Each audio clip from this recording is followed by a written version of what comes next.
Hello once again. I am off center. Allow me to fix that for you. There we go. Okay. The hell? Okay. Hello once again, YouTube. It's me. I am now currently shooting this film while I'm exporting the film you saw before now. So, Filmception? Sure, why not? Before I get started on this one, I'd like to say that this June I am going to the Origins Game Fair. It's going to be a lot of fun, and as such, during the month of June, I'm going to have a whole lot of game-related videos. Of course, not video game, more like pen and paper RPG game, but there's still a lot of film person can draw from such games.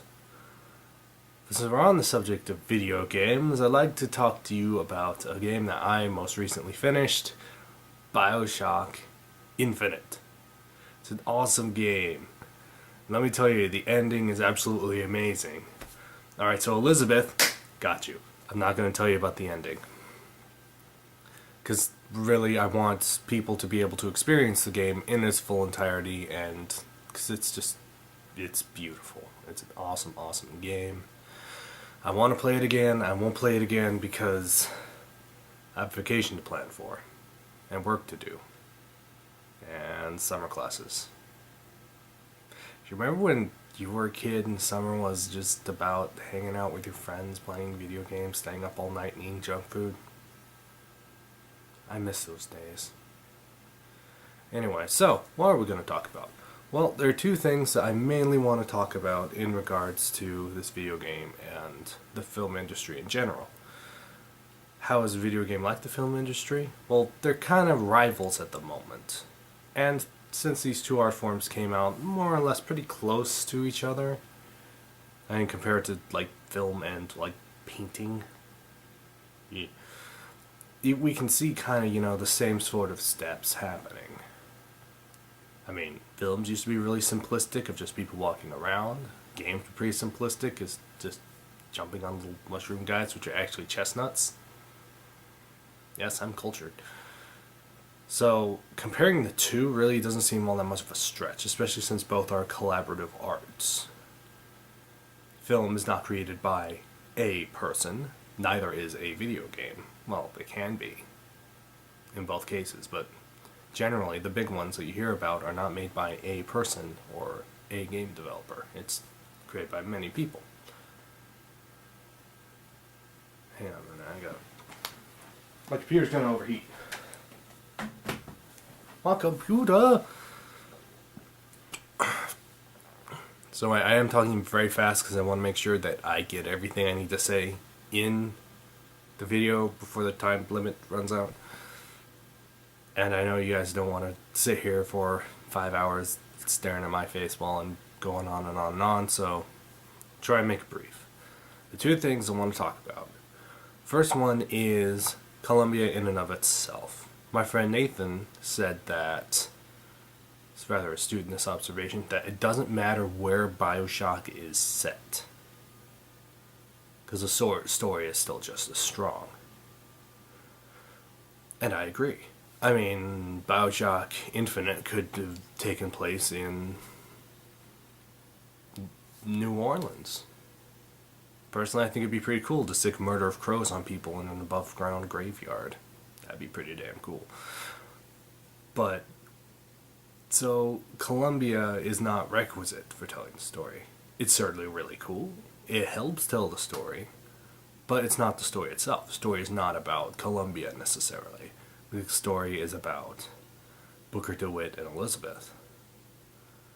And that's something I feel a lot of filmmakers kind of just flies right over their head. I mean, the people in Bioshock, from Bioshock 1 and Bioshock Infinite, I haven't played the second one. Heard it wasn't me.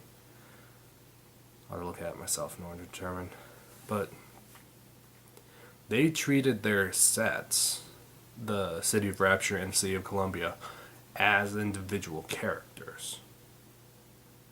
And as such, they're seen more supporting characters. They aren't given top billing. And I feel a lot of films make their effects top billing. I mean, a good example would be Avatar. I mean, it was a good movie. I don't get how people say it's the greatest movie of all time because it's really Dances with Wolves in space. Watch Dances with Wolves. Watch Avatar. They're the same movie, except one stars Smurf people. But in that movie, the effects really were the movie. I mean, if you took away all the effects, all you'd be left with is guy in wheelchair. Talks to Sigourney Weaver. But it does do a pretty good job of, and James Cameron is good at this. He is good at making sure that the effects complement the movie and don't tell the movie. Not like Michael Bay. Michael Bay, all his movies are the effects. That's just about it. There's not much more substance to them. But Bioshock Infinite did a really good job. I mean, you could, while you were flying around, it could have been anywhere. I mean, I'm glad it was in Rapture and not, or in Columbia and not in New Orleans, but you could take it and set it wherever you want, because inevitably the locale will complement the story, and the writers will make sure that the locale complements the story, and not the other way around. And I find that that's something that filmmakers, I feel, should be more conscious of. They shouldn't throw, all this stuff is going on. Then, then tie it together. It's kind of like what Sherlock Holmes said. Which is a great movie, by the way. Robert Downey Jr. That one should make theories to support facts, not facts to support theories. And think of special effects as the theory, and your story as the facts. Now, the second thing I would really like to talk about, this is something I've been thinking about for quite a while, is the character of Elizabeth and how she breaks a stereotype. Even now, which I find really strange, there's this, aside from slice of life, TV shows and stuff, there's been this real push to make the female either the butch badass or the damsel in distress. And personally, I thought we were past this. I mean, but Elizabeth is none. She is not a badass. She does not go in there and waste all these suckers with her machine guns or whatever. And she's not completely and totally helpless. I mean, shoot, she left the Booker DeWitt to die at least a couple times. I mean, she acted like a real person would act.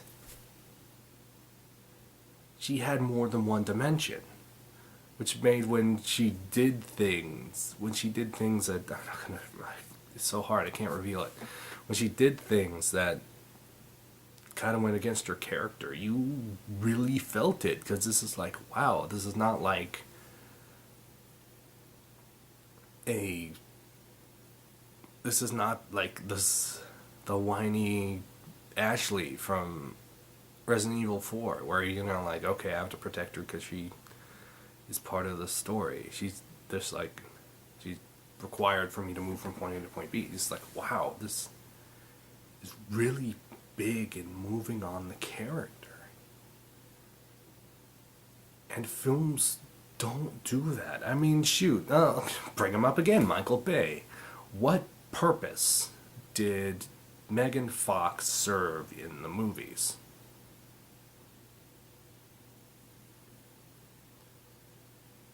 She was the stereotype. She was the sexy girl stereotype. That is only there because she's sexy. Okay, that's stupid. I mean, there's one actress in James Cameron's Avatar. There was that one actress. Oh, I cannot remember her name right now. Michelle Rodriguez. She was in Resident Evil. She was in the Fast and Furious series. She was in she was even in Avatar. She does her job really well. She is typecast a lot, but to be fair, she does it so well that it's hard not to. She plays the tough girl, but that's not all to her. I mean, she is, while she is, very tough, very no nonsense, very most of the time. She's also very feminine. She's got kind of this sub layer underneath, the tough exterior. There's still, a woman underneath. Well, imagine that. And there are times where, she's feminine and, heck, even frail sometimes. Where she acts like, I don't know, a normal human being would act. She's got more than just that one side to her. She's a multifaceted character. Because people are generally multifaceted. Are you getting this, film industry? To be really truly fair, there are plenty of characters who are multifaceted that are female, but there's just so many stereotypes. I wonder if such is the case. I mean, excuse me. I'm gonna bring up, and this is true of a lot of things. A lot of things are very much stereotyped and just left as a single thing. I mean, I'm going to talk, I know a lot of you people out there are going to be like, ugh. I'm going to talk about Bleach here for a second. Bleach is an anime. If you don't watch anime as a filmmaker, I believe you should. But I'll talk more about that later. That could even be the next video. But one of the characters in there is Suifun, who is a tough girl. She is the captain of the second squad, which is the squad of and she's head of the stealth corps, which are a bunch of ninjas or something. I don't know, they don't really show up except to get their asses kicked, so she's more or less in charge of a bunch of red shirts, but hey, she's in charge of something. And she's a badass, and she kicks butt and everything, and she's a lesbian. Yeah. You wouldn't know it by looking at her. She doesn't necessarily look like a lesbian. Well, granted, everyone kind of looks kind of weird in that because it's an anime, but she really doesn't stand out physically as a lesbian. And I really like that about her. I mean, she's got more going on for you. She's not the gay one. She's not the gay one. She is Suifun, captain of Squad 2. Not the gay one. And I think that, and I like the way that's portrayed, and I hope that more films, more movies, more TV series take that into account. That there's more than just the pretty one, the slutty one, the damsel in distress, the tough butch one that doesn't need anyone. There are multiple sides to a character. There should be. So, feel free to fill them in. But anyway, I've gone on plenty long enough. I've covered what I need to cover, so I'm going to leave it at that. Next time, well, hopefully soon, I'll be able to throw up another video for you. It's going to be kind of rapid fire during this next couple of weeks because I've got the time. So, YouTube, hope this finds you well, and I'll see you next time.